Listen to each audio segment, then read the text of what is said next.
nos gusta mucho escuchar a la juventud, porque siempre los jóvenes tienen algo muy importante que aportar. ¿No es cierto? ¿Tiene algo importante que aportar usted? Es algo de lo que hoy queremos conversar. Algo muy maravilloso que está en la palabra del Señor y que hemos titulado, como va a salir ahí en la pantalla, David el Millennials. Usted lo puede ver ahí. Yo le quiero agradecer a Pablo Mercado Romero, porque el otro Pablo Mercado debe estar por ahí. ¿Está el otro Pablo?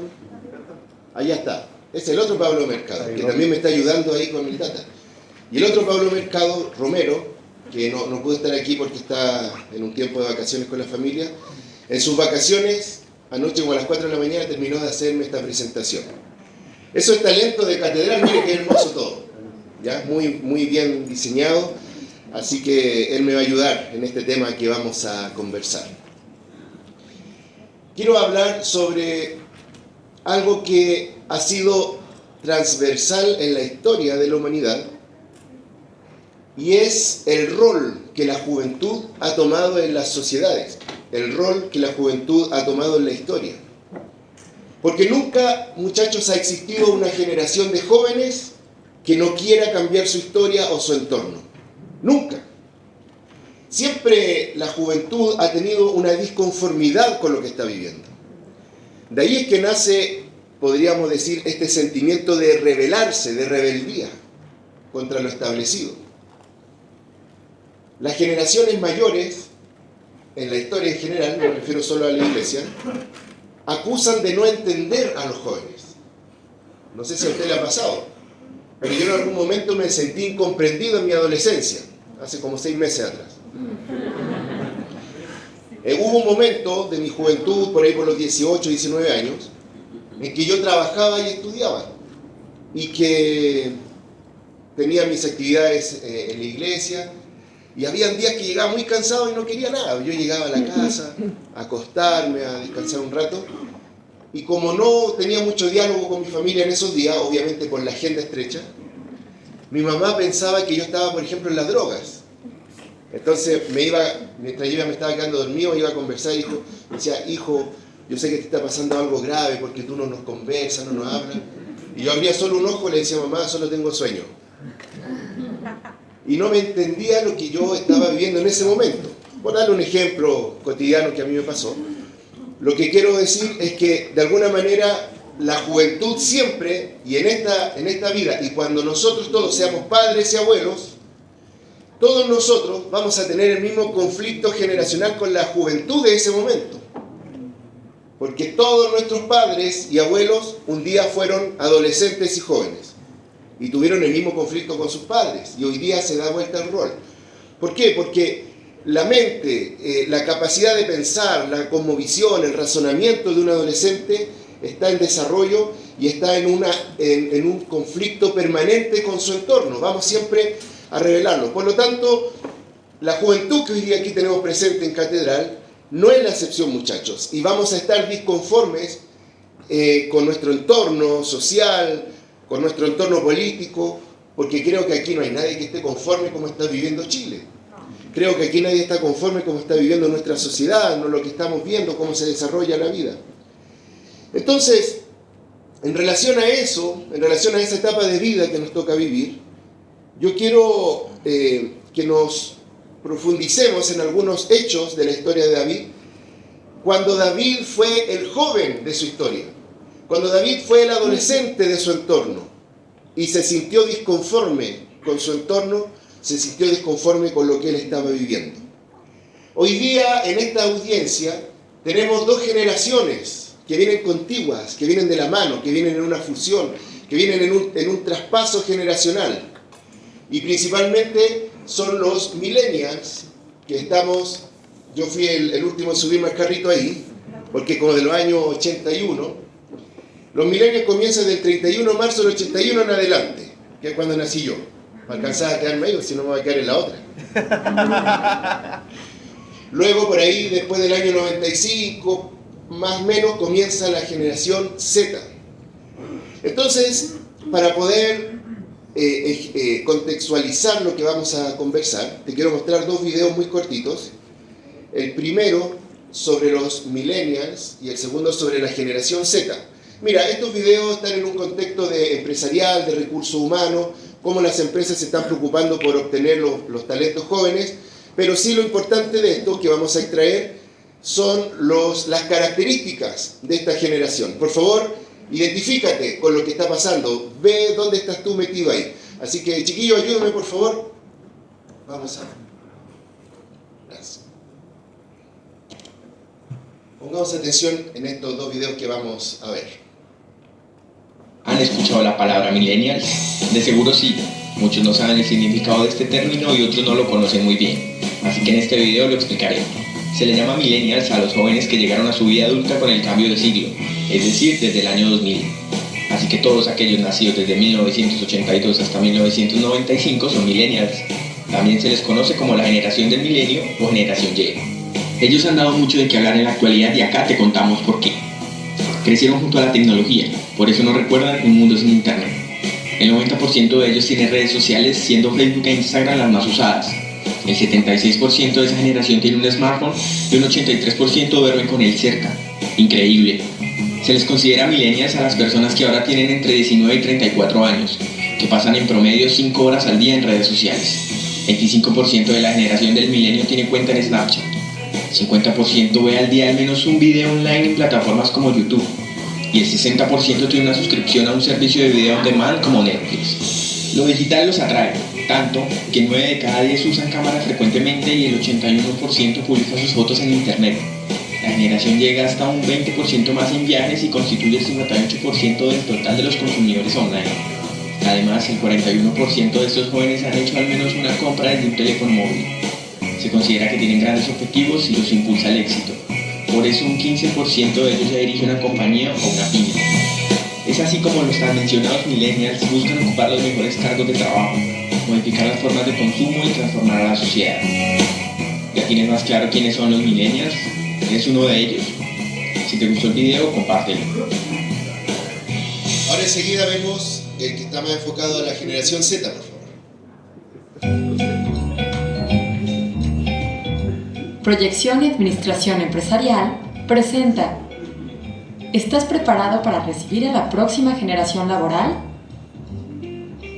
Actualmente las empresas están conformadas básicamente de 3 sectores demográficos. Los baby boomers, nacidos después de la Segunda Guerra Mundial y que empieza a afrontar el retiro. La generación X, nacidos a principios de la década de los 60. Y la generación Y, también conocida como millennials, nacidos a inicios de la década de los 80. Ahora nos preparamos a recibir a la generación Z, nacidos después de 1995 y que ya se empiezan a titular de las universidades. La dependencia de esta generación hacia la tecnología cambiará drásticamente el mundo del trabajo, por lo que el RH debe de ir preparando la gestión de estos nuevos talentos, desde adaptar su reclutamiento hasta las prácticas más disruptivas para retener talento. Estas son algunas de las prácticas RH que aumentarán con la llegada de esta generación. Ofertas de trabajo únicamente a través de teléfonos móviles. Lluvia de ofertas laborales a través de Twitter y Snapchat. Videoentrevistas y videocurrículums serán el primer acercamiento laboral. Mayor apoyo de la gestión de carrera por parte de las empresas. ¿Qué debe de saber RH sobre ellos? 1. Que a pesar de que la generación Z ha crecido con la tecnología, prefieren la comunicación cara a cara sobre herramientas como la mensajería instantánea y videoconferencia. 2. Tienen una clara ventaja sobre los millennials, porque parecen ser más realistas en lugar de optimistas, y se adaptarán más rápido y eficazmente a las nuevas tecnologías. 3. Llegan al lugar de trabajo mejor preparados, pero con menos derechos en cuanto a seguridad social y equipo para trabajar. 4. Tienden a ser más educados y propensos a buscar un mentor. Se cree que será una generación poco conflictiva en los centros de trabajo. 5. Han crecido en una época de alta innovación tecnológica, lo que los hace digital y socialmente inteligentes. Asimismo, sus expectativas relacionadas con la tecnología y la experiencia del usuario en el lugar de trabajo son muy altas. 6. Tendrán una fuerte ética de trabajo y serán más prácticos que los millennials. 7. Están más dispuestos a aceptar empleos de baja remuneración y y empezar siempre que puedan en una empresa. 8. Las redes sociales afectan su felicidad y podría dañar su autoestima. Su popularidad y cómo la gente los ve influyen en sus perspectivas de empleo y de citas. 9. Para esta generación, la reputación de una empresa dependerá en gran medida por la presencia de esa compañía en redes sociales y en páginas de quejas. 10. Prefieren la comunicación en imágenes y videos. Adiós a los grandes textos.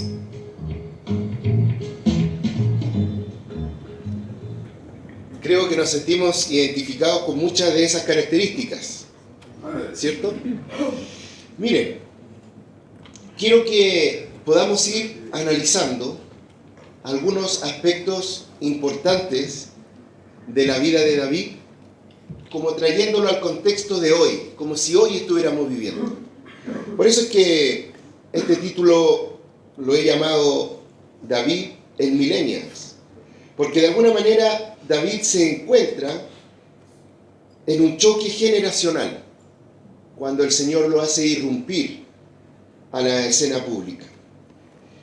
El primer punto que quiero conversar con ustedes, muchachos, en relación a esto, tal como lo pudimos ver ahí en el video, en algunas características tanto de los millennials como los de la generación Z, es que David enfrenta al momento de salir a la luz pública un choque generacional con el entorno que estaba viviendo. ¿Cómo podemos ver esto? Vamos a lo que dice el relato bíblico. 1 Samuel 17:38.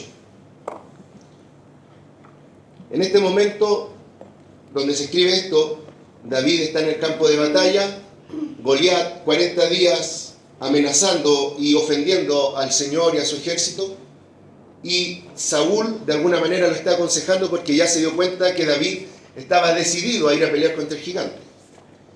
Dice esto: luego Saúl vistió a David con su uniforme de campaña, le entregó también un casco de bronce y le puso una coraza.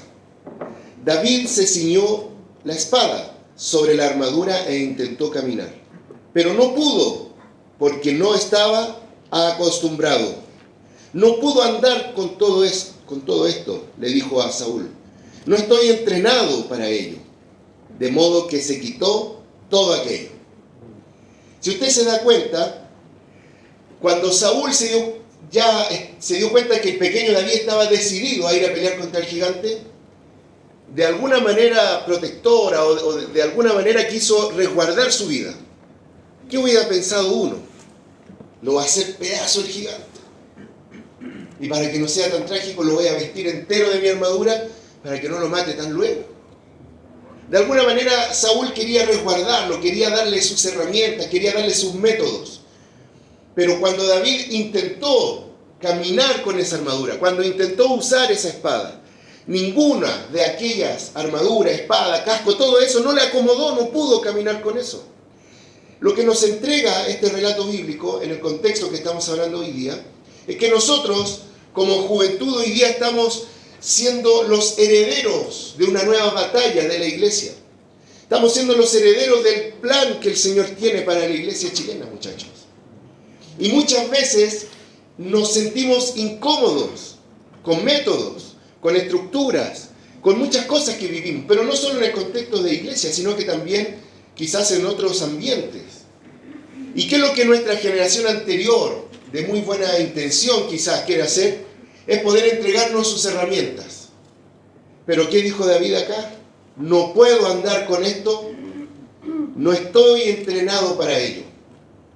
Este choque generacional es un choque de cosmovisiones, es un choque de concepciones, es un choque de cultura de vida. ¿Sabes qué? Hoy día la juventud de la iglesia chilena es una juventud que tiene el mayor alcance de la historia de la iglesia. Ninguna otra generación ha sido tan avanzada en conocimiento. Ninguna otra generación ha estado tan avanzada en conectividad, en alcance. Ninguna otra generación ha sido tan avanzada en su preparación académica.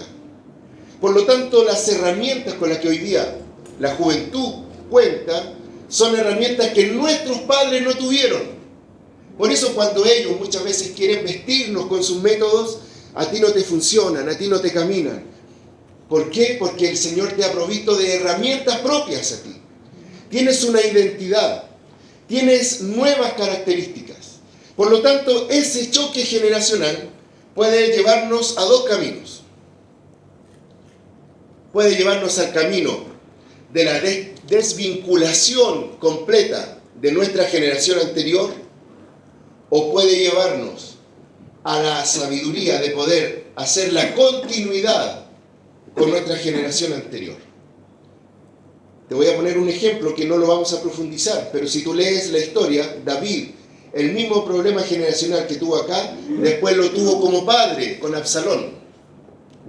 Porque Absalón no entendió la bendición de ser un hijo del rey y fue mal asesorado por una persona que trajo mal consejo a su corazón. Por lo tanto, David ahora sufre un problema generacional desde la otra vereda como padre, como rey, con la nueva generación que se estaba levantando. Sin embargo, Absalón, en vez de tomar el camino que tomó David, de buscar la continuidad de la generación, él se aisló y trató de llevar su propia idea, alejado de su padre David, y obviamente terminó en una tragedia cuando ya Absalón es muerto en manos de los hombres de David. Por lo tanto, muchachos, lo que les quiero comentar es que el choque generacional es inevitable con la generación anterior, con nuestros padres, con lo establecido. Sin embargo, eso no es la excusa para que podamos nosotros desligarnos de nuestra generación anterior, sino que con la sabiduría que vamos a desarrollar y en lo que vamos a ver de David, él logró echar a andar las propias herramientas que el Señor le dio, la propia gracia, la propia identidad de su generación, pero siempre enlazado con la generación anterior, aún en los errores de Saúl. Por lo tanto, ahora le voy a revelar cuatro secretos en los cuales David acertó en el propósito que el Señor tenía para él y para la generación. Te voy a hablar del secreto de David. ¿Cuál era el secreto del éxito que tuvo el rey David? ¿Cuál es el secreto? Número 1, sujeción a un padre. En medio del conflicto generacional, David nunca se rebeló ni a su padre ni a su rey Saúl. Miren lo que dice la palabra acá en el relato en 1 Samuel 17:20, el mismo escenario en el cual leímos antes.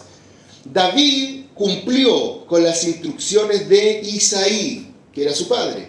Se levantó muy de mañana y después de encargarle al rebaño a un pastor, tomó las provisiones y se puso en camino. Llegó al campamento en que los soldados, lanzando gritos de guerra, salían a tomar sus posesiones. Quiero contextualizar un poco este texto. Antes que aconteciera esto, había ido el profeta Samuel a la casa de Isaí. ¿Se recuerda usted eso? ¿Lo ha leído alguna vez? Sí. Y comenzó a llamar a sus hijos. Entonces Samuel dijo, este tiene cara de rey. Es fortachón, así como Gustavo Rivera, fuerte, musculoso, con el look como Arturo Vidal, así. Inspira miedo este gallo. Este debe ser el rey, el futuro rey. ¿Y qué es lo que dice? ¿Qué es lo que le dice el Espíritu al oído del profeta? No mires lo que ven tus ojos, porque yo no veo eso, yo veo el corazón.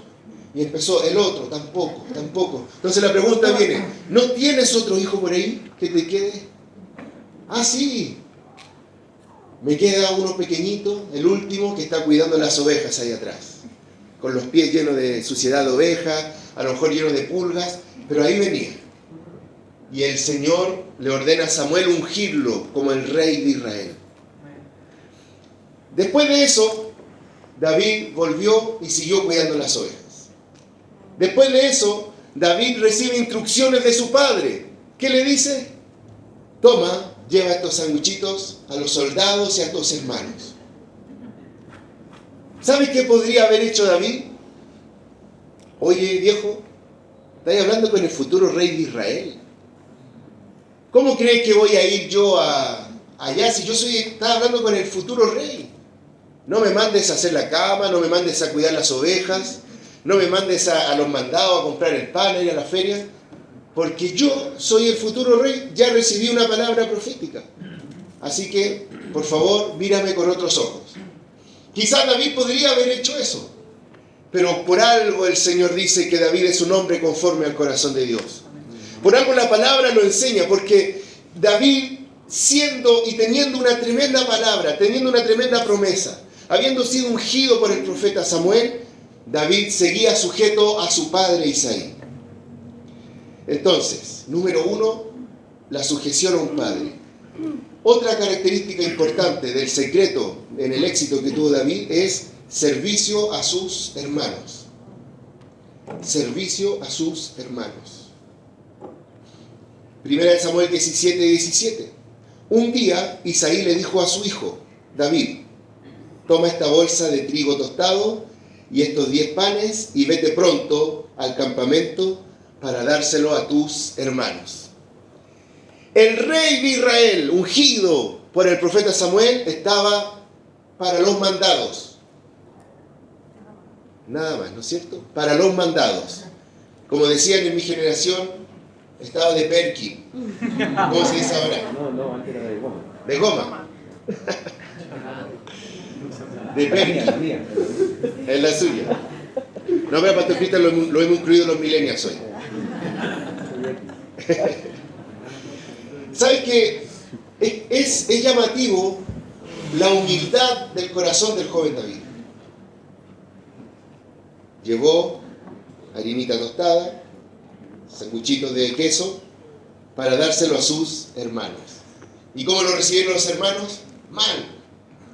¿A qué vienes acá? Yo conozco la perversidad de tu corazón. Vienes a ver cómo caemos en la batalla. Viene y se enojó el hermano mayor.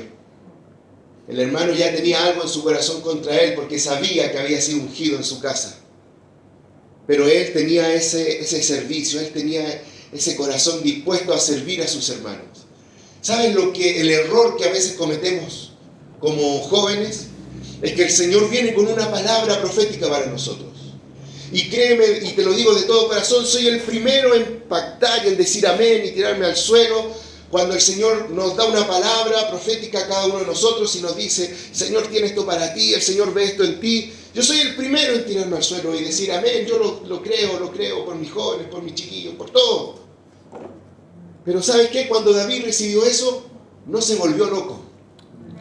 No se envaneció. No se envaneció.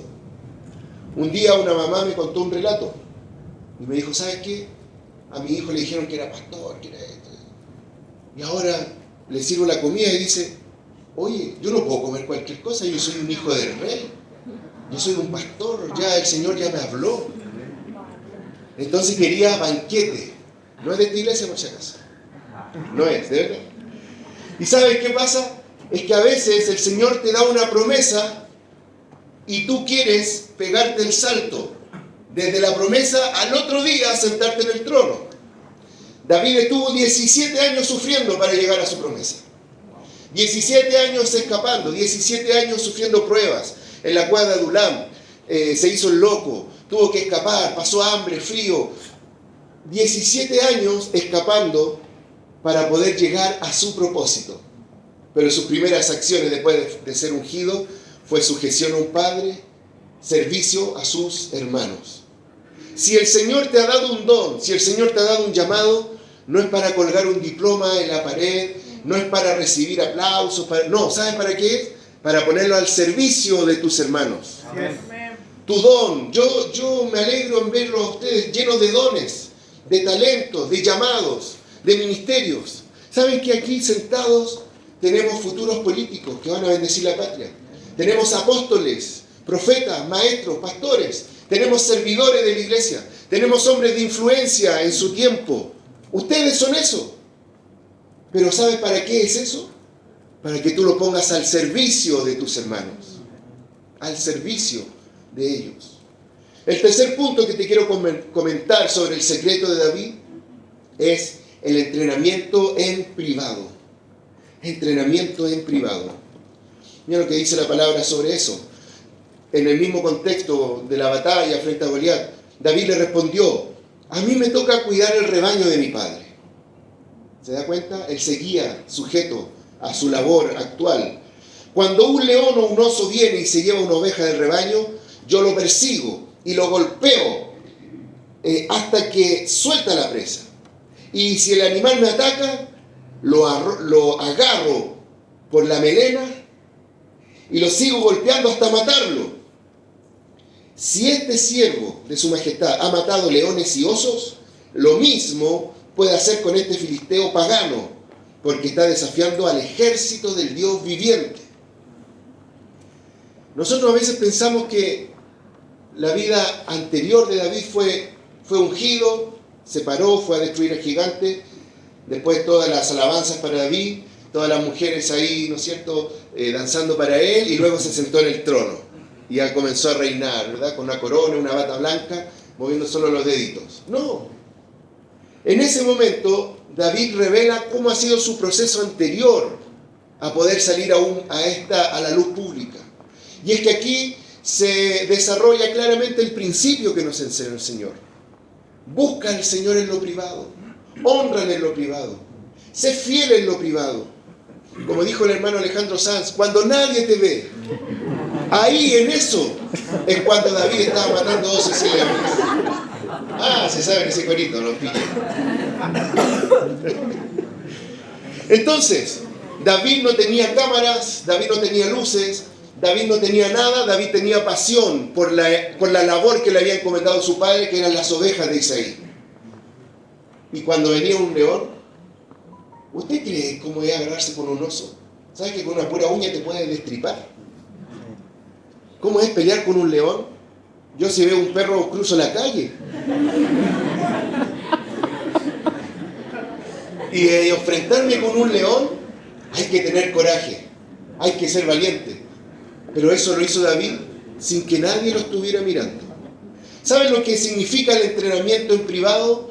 Significa que cuando nosotros en lo íntimo somos fieles a Él, cuando en lo íntimo nuestros pensamientos somos íntegros, nos entrenamos para nuestro futuro desafío, nos guardamos para Él, cuando en lo íntimo, cuando nadie te está viendo, ni siquiera tu líder, tú bendices a otro, tú ayudas a otro, tú entrenas, ayunas, oras, lees la palabra, te instruyes, tomas decisiones por Cristo. Todo ese entrenamiento, cuando tú lo haces en lo privado, va a llegar tarde o temprano el momento en que el Señor te va a poner en una plataforma, en una luz pública, y el Señor te va a usar en ese momento contra un Goliat.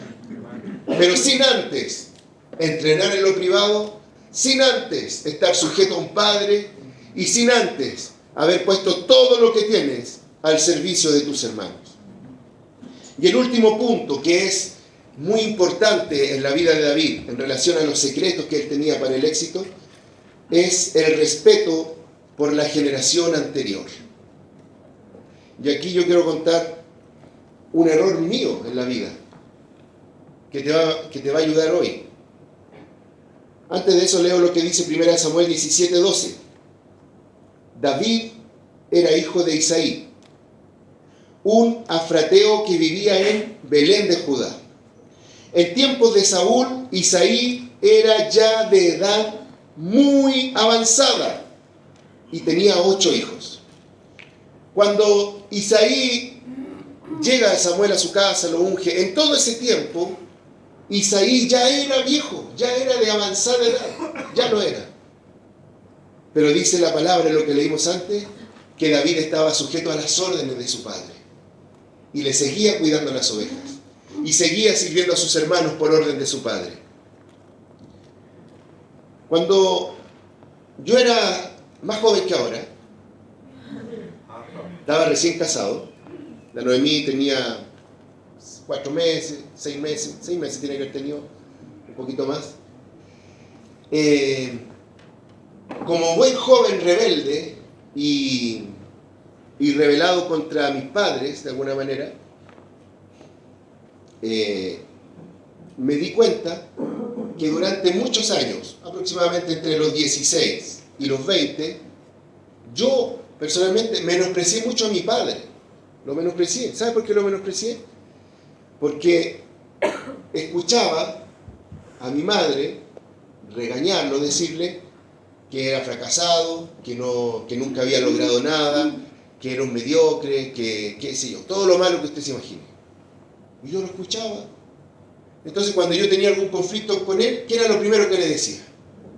Mediocre, tú no me digas nada porque tú no fuiste capaz de estudiar, tú no me digas nada porque yo tengo más inteligencia que tú no me digas nada porque yo soy un líder juvenil, ¿qué me vas a enseñar tú si no vas ni a la iglesia? Eso era lo que yo le decía a él, pensando que estaba en lo correcto. Mi conciencia no me acusaba de nada. Pasó la vida, me casé, estaba mi hija, y estaba en un trabajo que no era lo que había estudiado, por lo tanto estaba bastante frustrado. En ese tiempo era junior, goma, como decían, y tenía que atender una automotora, y tenía que regar, tenía que cuidar los autos, cuando iban a comprar un auto nuevo lo tenía que entregar limpio, todo eso que usted cuando ha comprado su auto nuevo le pasa, ¿verdad? Bien. ¿Y sabes qué? Hacía ecuaciones en los vidrios sucios, de una manera irónica, diciendo, bueno, ¿para qué estudié todas estas cuestiones? Hacía cálculos financieros, decía, lo voy a hacer aquí en el vidrio sucio, un poco rebelándome contra mí. Hasta que el pastor me dice, ¿sabes qué? Te voy a mandar a La Serena a abrir una obra con tu esposa. Y dije, amén, era lo que correspondía. El varón ungido no puede estar limpiando autos, haciendo ecuaciones en los vidrios sucios. Entonces fui donde mi jefe y dije, me voy, porque esto no es para mí, renuncio, firmé, me fui a la casa. Ya pastor, envíeme, heme aquí, envíeme a mí, estoy listo. Bueno, y no me enviaron al otro día, pasaron varios meses en que no me enviaban. Por ahí se enredó la cosa, qué sé yo. Y ¿sabes qué? Yo no tenía trabajo. Y hubo un momento que se me acabó el gas. Y hubo un momento que se me acabó la comida. Y que me agarré los bolsillos y tenía puros botones. La PAM me agarró de las patas, sí, me hizo así, y me cayeron 10 pesos y 2 botones de los bolsillos. Y un par de pelusas. ¿Y sabe a qué tuve que acudir? A mi papá. Al viejo que yo había dicho que era mediocre, que no había estudiado, que no hacía nada por él, que no hacía nada por su familia, porque él manejaba un colectivo. ¿Y sabe qué hizo el viejo? Llegó con un cilindro de gas, porque a la Noemí ese día le hicimos una comida con leñita, tuve que partir unas tablas que había, y en la olla más vieja le hicimos la comida para que comiera su papilla. Y ahí estaba, el refrigerador pelado, lo único que tenía era cubos de hielo. Todo pelado. ¿Qué pasó? Ni habían pasado 45 minutos. Y ahí llegó el viejo, con un cilindro de gas, con una bolsa de la feria, con otras bolsas con pan, con todas las cosas. Y me dio un abrazo.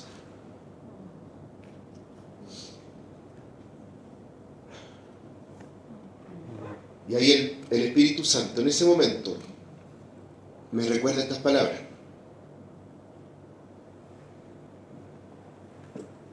¿Sabes por qué? Porque aunque nuestros padres, tanto sanguíneos como espirituales, hayan cometido errores como nosotros mismos lo hacemos, hay una bendición generacional que nosotros tenemos que tomar. Hay principios del reino que te hacen honrarlos a ellos, porque Dios no es Dios de llaneros solitarios ni de superhéroes. Dios es un Dios generacional. Él es el Dios de Abraham, de Isaac y de Jacob. ¿Y sabes lo que el Espíritu Santo me dice? Me habló tan claro y me hizo en el tiempo pedirle perdón, abrazarlo y reconocerlo, porque con las herramientas que él tuvo, dio lo mejor para mí. David estaba con un viejo que a lo mejor para él podía ser un viejo desactualizado, un viejo que a lo mejor no tenía la visión que él tenía para ir y enfrentarse a un Goliat, pero él se sujetó. Pero no solamente se sujetó a su padre, se sujetó incluso a un Saúl que lo perseguía y lo respetó. Mira lo que dice 1 Samuel 24:5. Pero le remordió la conciencia por lo que había hecho y le dijo a sus hombres: que el Señor me libre de hacerle al rey lo que ustedes me sugieren. No puedo alzar mi mano contra él, porque es el ungido del Señor. ¿Saben cuál es el error que a veces como jóvenes nosotros cometemos? Abrir nuestros labios contra aquellos que están antes que nosotros. ¿Y sabes qué pasa? Es que ellos quizás no tuvieron la luz que tú tuviste hoy, la que tenemos. A lo mejor no tuvieron las herramientas que nosotros tuvimos. Es verdad que Saúl ya había sido desechado por el Señor por su desobediencia, pero aún en eso que David lo sabía, aún en eso David se cuidó de alzar su mano, de abrir sus labios contra el ungido del Señor. Aún cuando él lo quiso matar, lo siguió respetando.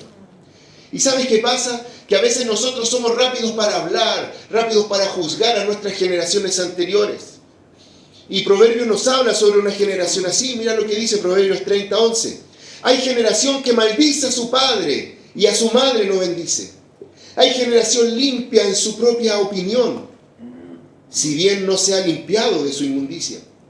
Hay generación cuyos ojos son altivos, cuyos párpados se están levantando en alto. Hay generación cuyos dientes son espadas y sus muelas cuchillos para devorar a los pobres de la tierra y a los menesterosos entre los hombres. ¿Sabes qué? El sabio, al escribir este proverbio, observa una generación que no honraba su generación anterior, que no respetaba a su generación anterior. Y dice que sus labios son como espadas, sus muelas, sus dientes son como espadas, son como algo ofensivo, algo dañino. Fue como lo que hice yo. No honré a mi padre, no honré a mi madre. Fue como lo que hice yo, mis palabras lo herían a él, le dañaban sus sentimientos, su corazón. Pero yo no me daba cuenta porque tenía ojos altivos, porque me conformé a lo que el siglo tenía, que era desechar a una generación anterior. Pero creo que uno de los mayores secretos que tenía David era un corazón sujeto a su padre, un corazón respetuoso al ungido de Dios, servicio a sus hermanos, servicio a la casa de su padre, por sobre todas esas cosas, aún en su mano teniendo el título de rey. Creo que esta palabra nos bendice. Creo que estas palabras nos llevan a reflexionar en nuestra vida, en lo que somos nosotros. ¿Y sabes la trascendencia que tuvo David en la historia bíblica? ¿Sabes la trascendencia que tuvo David en medio de sus hermanos, en medio del relato bíblico, en la cadena, en el árbol genealógico de Jesucristo? ¿Sabes la importancia que él tiene? Es nombrado hasta en el Apocalipsis, es nombrado en los relatos bíblicos. El hombre sanado por el Señor dijo: Señor, hijo de David. Hay una importancia trascendental en las generaciones de David, porque David supo ser un hombre, supo ser una generación conforme al corazón de Dios. Y en esta parte final del tema te quiero hablar sobre la trascendencia de David. Raíces, tronco y ramas de David. Voy a leer 3 textos para que podamos armar una idea general. Aquí hay muchas figuras proféticas de la palabra del Señor, y yo sé que el Espíritu Santo aquí te va a hablar, te va a aclarar muchas cosas ahí en tu corazón. Apocalipsis 5:5, año 90 después de Cristo. Juan, desterrado en la isla de Patmos, el Señor le escribe estas palabras. Uno de los ancianos me dijo: deja de llorar, que ya el león de la tribu de Judá. ¿Y qué dice ahora? La raíz de David ha vencido. Él sí puede abrir el rollo y sus 7 sellos. Ojo con esto. El Señor, el anciano está describiendo a Cristo, al Señor glorificado, al Cristo resucitado a la diestra del Padre. Está hablando de Él y lo menciona como la raíz de David. La raíz es lo que afirma al árbol. Ahora con la nieve se cayeron un montón de árboles, ¿lo vio? Y muchos salieron de raíz, porque sus raíces no eran lo suficientemente fuertes para soportar el peso que había, y lo inclinaron. Cuando hay vientos, hay árboles que son arrancados de raíz. Hay árboles que sus raíces son tan profundas que se enrollan en rocas, se meten entre medio, buscando las napas subterráneas de agua, y son tan fuertes sus raíces que no hay nada que pueda derribar ese árbol. ¿Y sabe cómo se describe a este Señor glorificado? El anciano lo describe como la raíz de David. Estamos hablando de David. Aquí está hablando que las raíces en las cuales estaba David eran no otras, sino el mismo Cristo que se había metido en sus genes. David es un tipo de Jesucristo en la Biblia.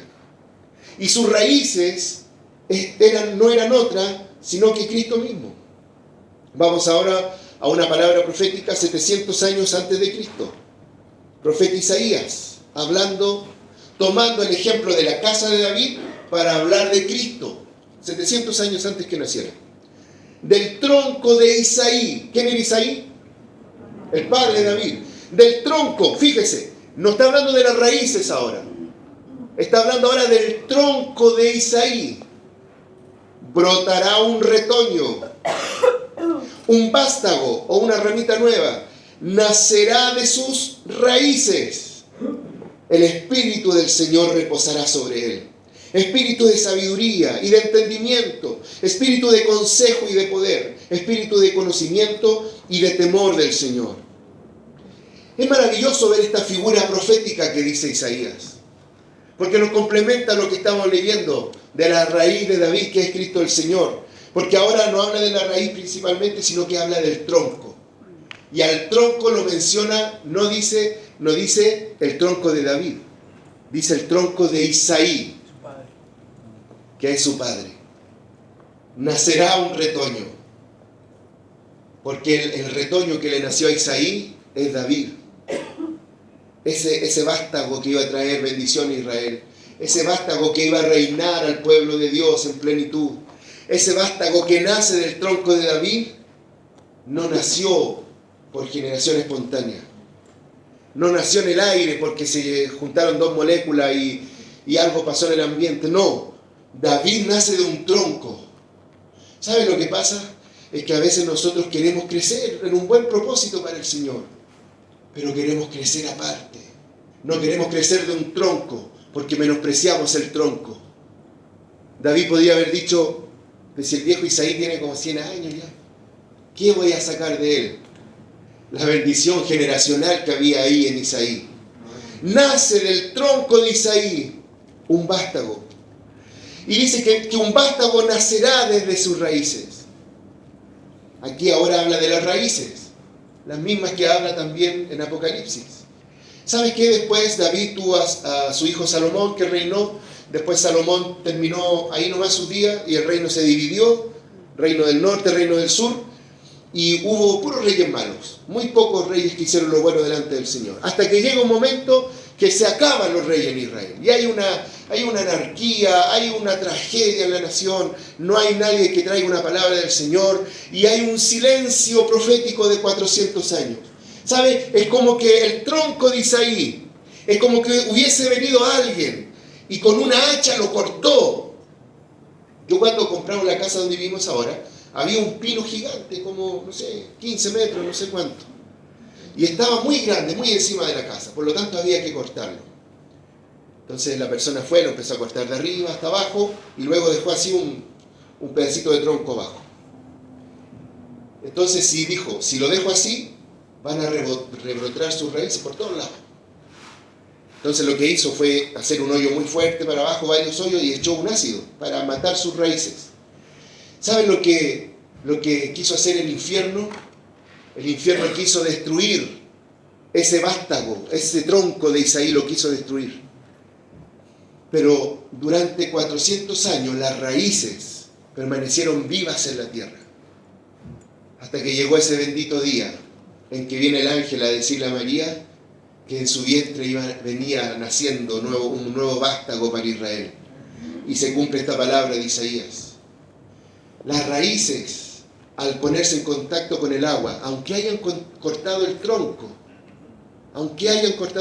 esas raíces en algún momento van a dar nuevamente el retoño. ¿Sabes lo que te quiero decir con eso? A lo mejor, como el padre, entre comillas, de Israel, como no lo era Saúl, fue cortado por el Señor, había unas raíces que iban a volver a renacer. Aunque el infierno quiso terminar con los reyes de Israel y dejar una anarquía total en el pueblo, llegó el bendito día, el año 0, cuando vino estas raíces a rebrotar de nuevo. Pero todo eso siempre van a ser de raíces, que es Cristo, de un tronco, que es Isaí. Y para terminar esta idea, Apocalipsis 22, 16, terminando ya la revelación a Juan, dice Jesús: yo, Jesús, he enviado a mi ángel para darle a ustedes testimonio de estas cosas que conciernen a las iglesias. Yo, dice el Señor Jesús, yo soy la raíz, que es lo mismo que dijo en el capítulo 5, el anciano. Pero ahora dice, y la descendencia de David. Yo soy la raíz, yo soy el que sostuve a David en los momentos difíciles. Yo soy donde David estaba enraizado. Pero yo también soy su descendencia. Es decir, nadie puede ni enraizarse con firmeza, ni extenderse con sus ramas, si no es en Cristo el Señor. Nadie puede hacerlo. Nadie. Cuando el Señor le entrega esta palabra, está tomando como ejemplo la vida de David. Está tomándolo como ejemplo. Y le está diciendo, nos está enseñando que tanto nuestras raíces, nuestro tronco, que es Isaí, y nuestra extensión a lo que viene, siempre va a estar sujeta en Cristo el Señor. Es más, a Israel se habla como el olivo. Se le menciona proféticamente en la Biblia como el olivo. Y la iglesia dice que es una rama del olivo que fue injertada en el olivo original. ¿Sabes qué significa eso? Que la iglesia tampoco está ajena a esta bendición generacional, sino que nosotros como iglesia tampoco tenemos por generación espontánea, hemos nacido y estamos aislados de todo. No, el Señor tomó una rama y la injertó en el olivo. Esa iglesia que somos nosotros. Y termino con este punto.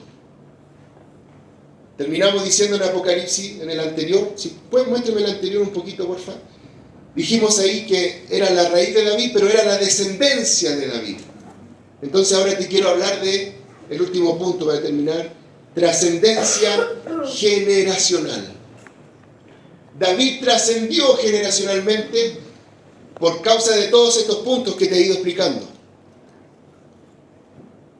Pero el propósito del Señor, y como lo enseña también la Biblia, dice que la vida del justo es como la luz de la aurora. Es decir, tiene que ir en aumento, no en deterioro. Dice la palabra del Señor que el mejor vino se guarda para el final. Por lo tanto, a medida que pasa el tiempo, nos vamos bebiendo mejores vinos, mejores palabras, mejores revelaciones. Si todo va increciendo siempre, si todo va siempre llegando a un punto, dice la palabra del Señor que nuestro objetivo de crecimiento debe ser llegar a la estatura de un varón perfecto. Eso nos obliga siempre a ir subiendo. Por lo tanto, la curva que el Señor espera de nosotros es una curva siempre ascendente. Siempre ascendente.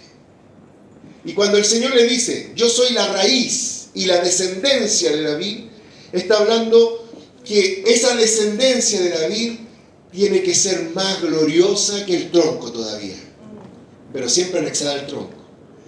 Tiene que ser mayor que los brotes que dieron sus raíces.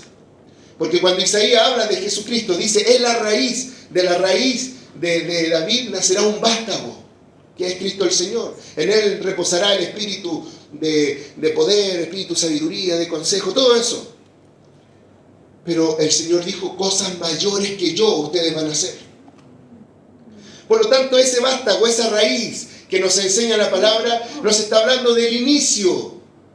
Y entonces cuando entendemos este último relato en el Apocalipsis, que también el Señor es la descendencia de David, las ramas, la extensión de David, nos está hablando que esas ramas son las que tienen que dar el mayor fruto de la historia de la iglesia aquí en esta tierra. Quiero que podamos tomar este texto para poder terminar este tema y la idea final, y es sobre Elías y Eliseo, una transferencia generacional, una transferencia de un profeta que también es nombrado muchas veces en la Escritura, un profeta que representa algo maravilloso en la Escritura, pero está entregando su posta, está entregando su ministerio, está traspasando a su discípulo, a su hijo en el Señor, este ministerio. Vamos a leer aquí lo que dice 2 de Reyes 2:9. Al cruzar Elías, le preguntó a Eliseo. Ellos cruzaron el Jordán. Al cruzar el Jordán, Elías le preguntó a Eliseo: ¿qué quieres que haga por ti antes que me separen de tu lado? Lo primero que hay que rescatar de esto es que Eliseo estaba pegado al lado de Elías. No lo dejaba ni a sol ni a sombra. Estaba pegado a él, sujeto a él, como su siervo, su sirviente, como su hijo, como su aprendiz, como su discípulo. Estaba ahí, pegado a él. Entonces le dice Elías, que sabía que iba a ser arrebatado por el Señor, le dice: ¿qué quieres que haga por ti antes que me separen de tu lado? Te pido, dice Eliseo, que sea yo el heredero de tu espíritu por partida doble. Respondió Eliseo: ¿has pedido algo difícil? Respondió Eliseo. Después Elías dice: ¿has pedido algo difícil? Le dijo Elías: pero si logras verme, fíjate esto, si logras verme cuando me separen de tu lado, te será concedido. De lo contrario, no. ¿Sabes qué? Antes que se desarrolle este texto, hay algo que me llamó la atención, y es sobre la compañía de los profetas. Había una escuela de profetas, había una compañía de profetas que eran certeros, porque tenían palabra del Señor en sus labios. Es como que el profeta tiene una metralleta, ¿no es cierto? Y tiene un alcance con su palabra de precisión y de distancia. Pero si el profeta no maneja bien la metralleta, puede dejar la escoba, ¿no es cierto? Esta compañía de profetas sabía, se le había revelado que Elías iba a ser quitado del medio de ellos. Entonces, esta compañía de profetas, sin saber utilizar bien o sin edificar a Eliseo, lo estorbaban con la palabra profética. Entiéndelo bien, por favor. Porque los profetas le decían: oye, Eliseo, ¿sabías que el Señor hoy día va a quitar a tu maestro del medio de nosotros? Sí, le decían. Pero no me digan nada, cállense. No me estorben con lo que yo ya tengo pactado con él. Eso yo ya lo sé. Pero no me mareen con eso. Porque Elías tenía pegado a Eliseo y Eliseo estaba pendiente de él, estaba pegado. Entonces venía la palabra profética, que era verdad. Pero a él lo confundía, a él lo desenfocaba de estar apegado a su maestro. Es como que David se hubiera vuelto loco cuando lo ungieron rey y después Isaí lo mandaba a dejar sandwichitos a sus hermanos. Y es como que David hubiera dicho: pero si yo tengo una palabra profética, ¿qué voy a estar ahí leseando con mis hermanos, entregándole pan? ¿Qué voy a hacer? Es como Eliseo sabía que algo iba a recibir de su padre Elías, pero la voz lo estorbaba, la voz lo confundía. Entonces, 2 veces los hace callar y se enfoca nuevamente en su maestro Eliseo. Entonces, cuando Eliseo finalmente le dice: si tus ojos no se quitan de mí, si tú logras verme cuando yo sea quitado, se te será hecho. Se te dará lo que estás pidiendo. ¿Sabes lo que le está diciendo? Hasta el último minuto que yo esté aquí, en este escenario, quédate conmigo, a mi lado, aprende, escúchame, mírame lo que hago, está aquí a mi lado, porque si no, no se te va a dar, no se te será dado lo que tú estás pidiendo. ¿Sabes lo que nos enseña esto? Nos enseña que la bendición que Eliseo iba a recibir no estaba en desenfocarse con la verdad que decían los profetas, sino que estaba en estar al lado de su maestro Elías. ¿Y sabes cuál es lo maravilloso de esto? ¿Sabes cuál es lo maravilloso de esto? Que Elías, siendo un gran profeta, como Eliseo supo estar a su lado hasta el último segundo, Eliseo no comienza de donde comienza Elías. Eliseo comienza de donde termina Elías. Elías tenía un nivel de siervo de Dios, de profeta, de gracia, de palabra, de poder, de todo lo que el Señor le había dado, tenía un nivel. Pero Eliseo le dice, yo quiero el doble de lo que tú tienes. Entonces el Señor le da la primera medida igual a la de Elías, pero como fue obediente, como estuvo apegado a su maestro, ahora tiene la segunda medida. Y él empieza desde la gracia, desde el nivel de gracia de Eliseo, de Elías, sigue él en su nivel de gracia. ¿Sabes qué? Con esto termino. ¿Sabes qué te quiero decir con esto? Tenemos aquí a un apóstol del Señor como nuestro pastor José, a nuestro pastor Cristian, hombres llenos de gracia, de palabra, de todo lo que tú ves en ellos. Pero ¿sabes cuál es la buena noticia? Que estando apegados a ellos nosotros como cuerpo, estando apegados a nuestros padres, los Elías del hoy, los Eliseos del mañana, van a comenzar donde ellos terminen. Eso significa que tu alcance será mayor. Eso significa que lo que ellos empezaron, tú lo vas a terminar. Eso significa que tú vas a alcanzar las cosas que esta generación no alcanzó. Pero ¿sabes cuándo? Cuando nunca quites los ojos, ni nunca quites tu compañía de al lado de tu Padre.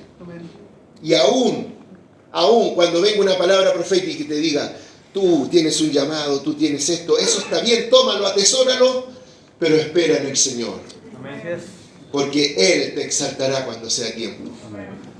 Él mandará el carro de fuego para comenzar tu tiempo, no antes. Porque Absalón, por querer hacerlo antes, terminó en tragedia. Yo te invito a ponerte en pie, por favor. David, el Millennials. Hoy día,